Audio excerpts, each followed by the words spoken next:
বাংলাদেশের পপুলার একজন ইনফ্লুয়েন্সার বর্ষা চৌধুরী, যাকে আপনারা সবাই চেনেন।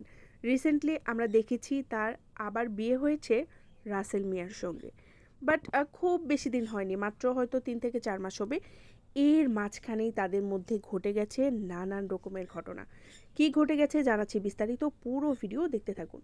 বর্ষা আপু তার পেজে একটা পোস্ট করেছে, রাসেল মিয়ার নাকি 11 বছরের একটা সন্তান আছে, সেটা সে গোপন রেখে বর্ষা আপুকে বিয়ে করেছে।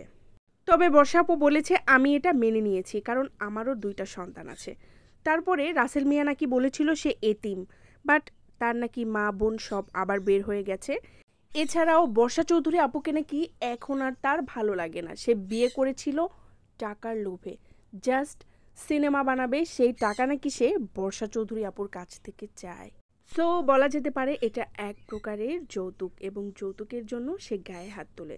তবে বর্ষা আপু আরেকটা ভিডিও পোস্ট করেছে, যেখানে তিনি বলেছেন রাসেল মিয়ার সাথে সে খুব ভালো আছে। তার ফেসবুক এবং টিকটক আইডি হ্যাক হয়েছে এবং হ্যাকাররাই এইসব করেছে। সো ভিউয়ার্স, আপনাদের কি মনে হয় কোনটা সত্যি?